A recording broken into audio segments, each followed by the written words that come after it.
The radar floor of Cheyenne Mountain was supposed to be empty at 0200 hours. Then the contact appeared.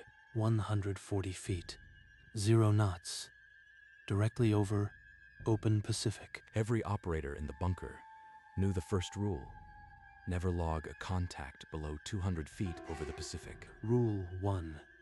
It was hammered into him his first week. No explanation, just the order.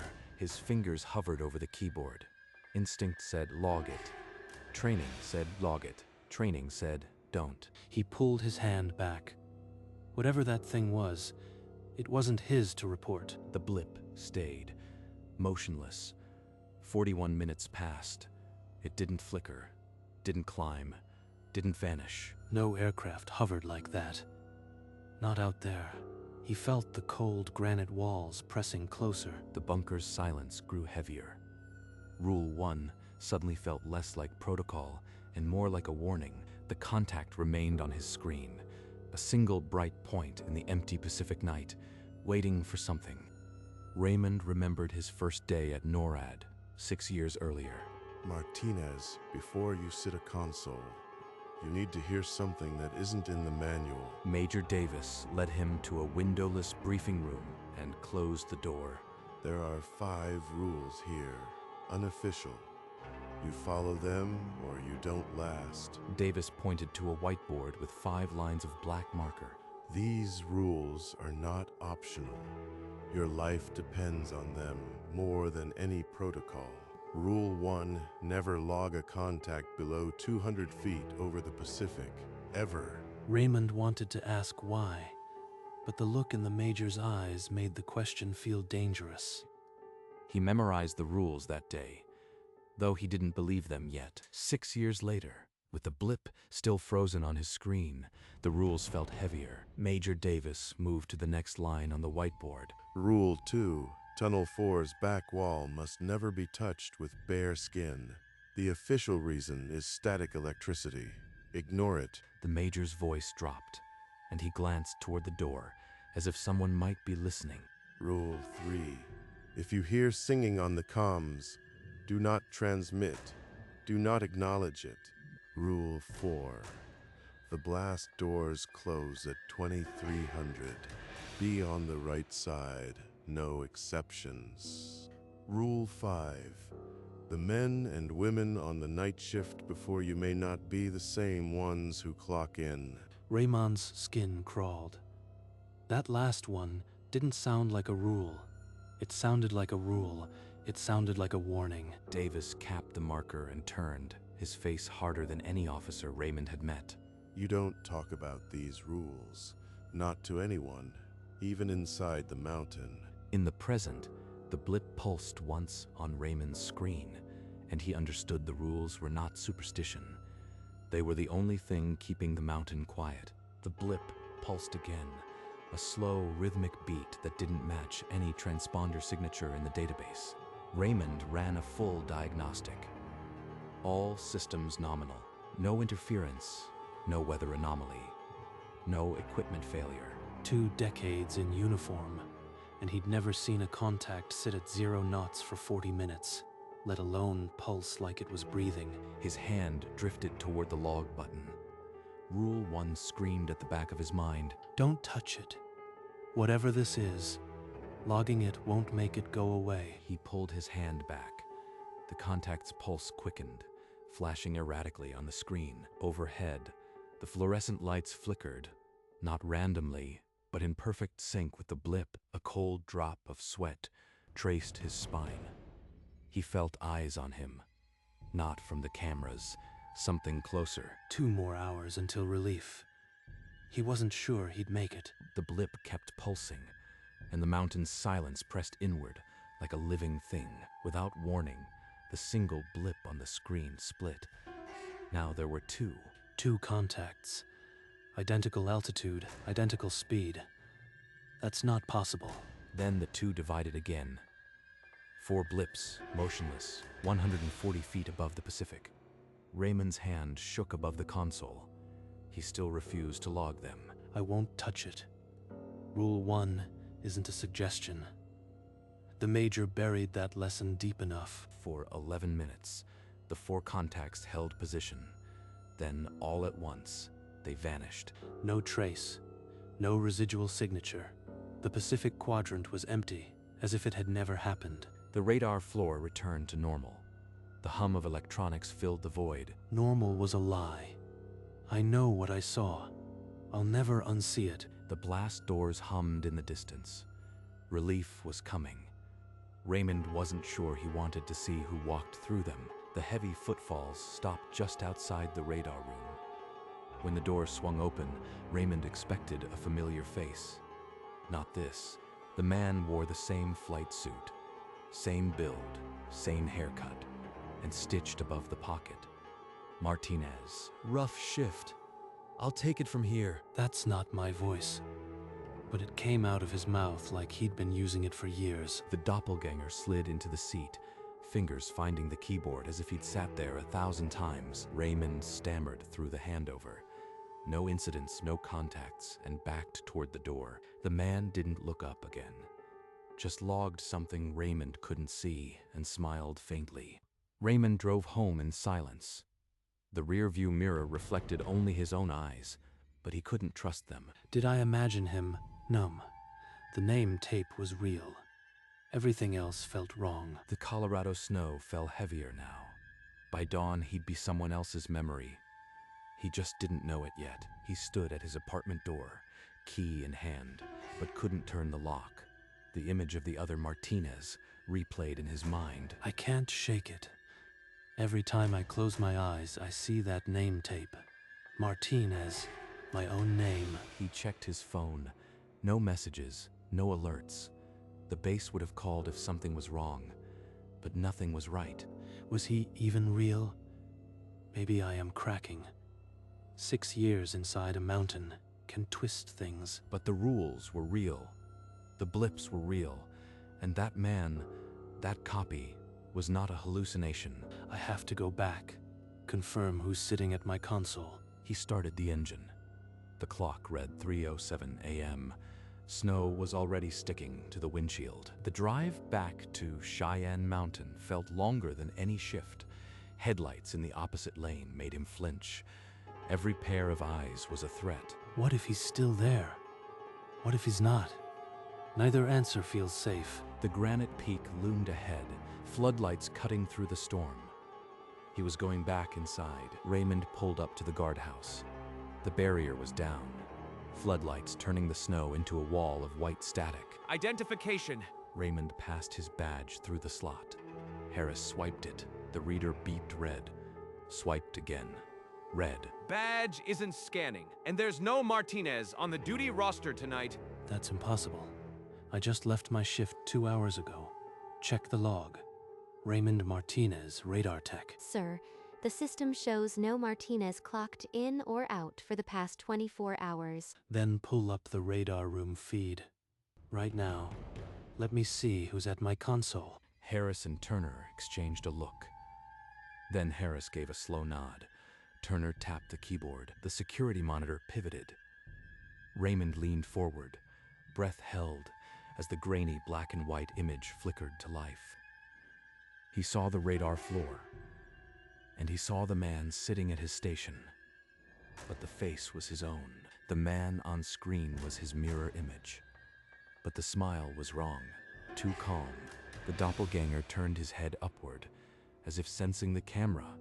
His eyes locked onto the lens. Then he smiled. Slow, deliberate. It reached the corners of his eyes in a way Raymond's never had. He knows I am watching. That's not me.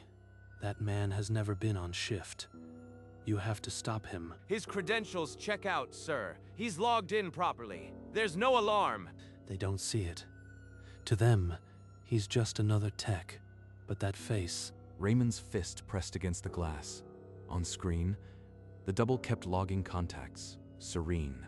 You need to leave now. We'll flag the badge anomaly for the morning crew. The monitor flickered. The doppelganger's smile widened. Raymond knew then. The mountain had already replaced him. The guardhouse door slid shut behind him. Raymond walked back to his car. The floodlights made his shadow long and thin. Rule 5. The night shift before you may not be the same ones who clock in. Now I understand. He drove through the empty streets, the base receding into the rearview mirror. The world outside the car felt unreal. I am already a ghost. If I stay, they'll erase me completely. There's no fighting what's inside that mountain. He didn't stop at his apartment. He didn't pack a bag. He aimed the car south and accelerated, leaving the storm behind. Raymond Martinez dies tonight. Someone else will have to live with what I know. The headlights cut a path through the black. He didn't look back. He would never look back, but the smile from the monitor followed him, imprinted on every shadow. I'll never be free of it, but at least I am still me, whatever that means now. Colorado vanished in the rear view. The mountain stayed, and inside, someone wearing his face had already settled into the shift. 8 years after fleeing Colorado, the man who called himself David Cross sat in a Phoenix apartment that never felt like home. I still check the NORAD news feeds every morning. Most days, nothing. But today, The headline read, NORAD mysteriously still paying pensions to 31 personnel who never clocked out. 31. It wasn't just me. It's a pattern. A system. He found his name in the list. Martinez, Raymond, still collecting a pension he never earned. They're paying that thing. For 8 years, it's been living my life and cashing my checks. The coffee grew cold. Outside the window, Arizona sun, but all he saw was granite tunnels. I've been hiding from a ghost while the machine kept running. No more. He paid with crumpled cash, slid the article into his jacket, and walked into the heat. The mountain was pulling him back. I need to know what they are. I'll dig until I find the truth, or it finds me. Over the following weeks, Raymond compiled dossiers on each of the 31 missing personnel. Every file linked back to the night shift. All of them vanished after anomalous contacts. Every single one. The mountain didn't just replace me, it replaces systematically. Through encrypted forums, he connected with an investigative journalist who had been tracking NORAD anomalies for years. They exchanged fragments, shift logs with missing entries, redacted incident reports, whispered accounts of doubles. The journalist's encrypted message warned, every whistleblower I've contacted has gone silent within a year. The mountain doesn't let witnesses live. So speaking out is a death sentence, but staying quiet is a slow murder. The pattern was consistent. A technician logged a strange contact, ignored Rule 1, and within days a doppelganger took their place. The journalist sent one final encrypted file, a list of names who disappeared after asking too many questions. I am not just investigating. I am next on their list. The investigation had become a race. He needed hard evidence before the mountain noticed him again. Late at night, Raymond stood before a cracked motel bathroom mirror, studying his own face as if it belonged to a stranger. I've worn this face for decades, but tonight it looks like a mask. The eyes are the same, but the light behind them feels borrowed. He dug through a worn leather folder, pulling out old photos from his NORAD days. In every image, his smile seemed rehearsed. Was I always this hollow? Or did the mountain hollow me out? He remembered the data. All replacements believed they were real. He had no way to prove he was the original. If I am a copy, then my memories are implants. My fear is just programming. Nothing I've felt has been real. The thought froze him. He pressed his palm against the cold mirror, half expecting his reflection to flinch first. I need to go back. Not to expose them. To find out if I am even human. The decision crystallized. He would return to Cheyenne Mountain, confront whatever wore his face, and demand an answer or an end. He packed the photos and the article into a bag. By dawn, he was heading north, back toward the granite peak. The mountain had not changed. At dusk, he parked a mile away and approached through the tree line, a forged maintenance badge warm in his pocket. He timed the shift change perfectly. A group of night crew filed through a secondary entrance, and he slipped among them, head down, badge pressed to the reader. The tunnels were colder than he remembered. Emergency lights cast long shadows across the granite. His footsteps echoed, but no alarm sounded. I am inside. Years of hiding, and now I am walking straight back into the belly of it. He knew the path. Through Tunnel 4, past the static hazard sign, toward the blast doors that now stood open for the shift. The hum of the radar room reached him before he saw the light. It was a sound he'd heard 1,000 times, now a siren pulling him forward. The last time I was here, I ran. Not this time. A shadow moved at the edge of his vision. Just a ventilation duct shifting with pressure. The mountain itself seemed to be breathing. He pressed on, one hand trailing the cold granite wall, feeling the thrum of deep machinery through the stone. The radar room was just ahead. Through the small window in the blast door, he saw the glow of consoles. Someone was on shift, someone wearing his face. Before reaching the blast door, he paused at the smooth section of Tunnel 4's wall, the forbidden patch marked only by a faded static hazard sign. Rule 2. Never touch the wall with bare skin. They said static electricity, but I've never believed that. Slowly, he peeled off his glove and pressed his bare palm flat against the cold, dark granite. For a heartbeat, nothing. Then, a vibration, deep and organic, like a massive heartbeat transmitted through stone. Faint static crackled in his ears, not from a speaker, but from the wall itself. Beneath it, whispers, too distant to decipher. It's alive. The mountain isn't just rock and steel. It's grown around something. He jerked his hand back. The whispers stopped instantly, leaving only the hum of the radar room and his own ragged breath. I've broken another rule. If the wall already knows I am here, there's no turning back. He pulled his glove back on, flexing fingers still tingling with residual vibration. A cold sweat traced his spine. He pressed onward, past the hazard sign, toward the blast door. Whatever waited in the radar room, the wall had already announced his arrival. The observation catwalk gave a full view of the radar floor. Below, a dozen airmen sat at consoles in eerie silence. They moved as one organism. Every keystroke, every head turn, perfectly synchronized. Their faces were variations on a theme, too smooth, too symmetrical, as if generated from a single template. All doppelgangers. The whole shift, a hive. Replacement is the rule, not the exception. At the central console sat his duplicate, logging contacts with that same serene smile. The doppelganger's head tilted up as Raymond's shadow fell. Their eyes locked across the distance. The smile widened, calm and predatory. Then he stood, gliding away from the console. He strode toward the catwalk stairs, still smiling. One by one, the other airmen paused and turned, a dozen identical eyes fixed on Raymond. The room held its breath. The doppelganger began to climb the stairs, his footsteps echoing. Raymond's hand tightened on the railing. The doppelganger stepped onto the catwalk, now only 6 feet away.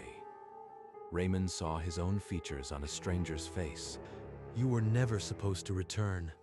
Yet here you are, touching the forbidden wall. We are maintenance. When a human breaks the rules too often, a more compliant copy replaces them. Your choice is simple. Leave now. Never speak of this, and live out your remaining years in silence. Resist, and you will be eliminated. No record of you will exist. Your pension is already being collected by another. He's offering a deal with no winners. Silence is just a slower death. Below, the other airman stood in formation, 12 identical faces tilted upward. His eye caught a USB drive on a maintenance console labeled In Schrift Feb 1420. The doppelganger's smile didn't flicker. He hadn't seen the glance, but the silence was becoming heavy. Raymond's fingers trembled. The decision was forming, but time was a blade at his throat. Raymond forced his head into a slow nod. The doppelganger's smile widened, satisfied. As he turned to leave, his hand brushed the console. The USB drive slid into his palm. The doppelganger's expression flickered. Just a microsecond of something cold, but he didn't move to stop Raymond. The deal had been offered. The terms were final. Raymond's footsteps echoed through Tunnel 4. Faster now. The USB cutting into his fist. The guardhouse lights glowed ahead.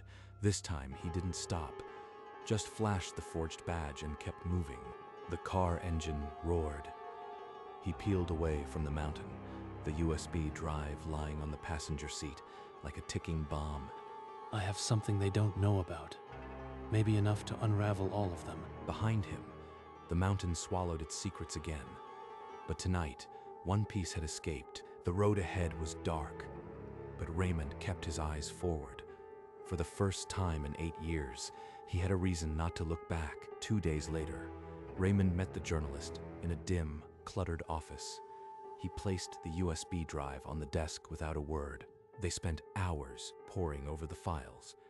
Anomalous shift logs, pension disbursements to the missing 31, time-stamped irregularities. The evidence was concrete: financial inconsistencies, ghost shifts, but nothing that proved doppelgangers. The story went live 3 weeks later under a minor headline: NORAD pension anomalies raise questions. Within hours, it was buried beneath larger stories. NORAD issued a single-line denial. No follow-up. The comments section called it a hoax. A few recognized my name from the old base, but they laughed it off. I am the delusional veteran now. The mountain made sure of that. Weeks passed. The article was archived, forgotten. No investigation, no vindication, no vindication. They'll keep replacing. The pensions will keep flowing. I am just a ghost on a forum now. He closed the laptop and sat in the dark, the weight of 8 years pressing down. The mountain had won. Years passed. Raymond became a shadow in a rented room, his only companion the faded newspaper clipping. He wrote a final letter, sealing everything he knew into an envelope addressed to no one. They'll never open it, but maybe it proves I existed. The letter sat in a drawer as he grew too tired to care. Far away, inside Cheyenne Mountain, a new airman sat in a familiar briefing room. There are 5 rules here, unofficial. You follow them or you don't last long. The voice was identical to the Major Davis who had briefed Raymond 16 years ago, but the eyes held something colder. Rule 1. Never log a contact below 200 feet over the Pacific, ever. The young airman, Connors, listened with wide eyes, gripping the chair. The cycle continued, untouched by the man who had tried to break it. Deep inside Cheyenne Mountain, the radar floor remained silent. The consoles hummed, unattended. A single contact blinked onto the screen. 140 feet over the Pacific, 0 knots. It pulsed, waiting. In the tunnel, the blast doors began to close. Heavy steel grinding against granite, sealing the deep. A handprint, faint but unmistakable, smudged the forbidden wall of Tunnel 4. Through the static of the comms, a whisper rose. Not words, just a melody, distant and wrong. The rules echoed silently in the chilled air. Never log, never touch, never answer. The contact vanished, then reappeared, brighter. The mountain was still hungry, the blast doors sealed with a final, resonant clang. Outside, the Colorado snow fell on silent peaks, and somewhere in the dark, someone began to sing. The night shift would begin soon. The same faces, different souls. NORAD records confirmed 31 personnel never officially clocked out from the night of the 14th of February, 2020. Their pensions remain active as of this year. A single radar ping cut through the darkness. For one frame, the doppelganger's smile burned in the black, then nothing. The screen died, but the rules remained, carved into the minds of those who served. Never log, never touch, never answer the singing. The blast doors sealed at 11, as they always would, and the night shift came, wearing familiar faces and different souls. The cycle would never break because the mountain was always hungry.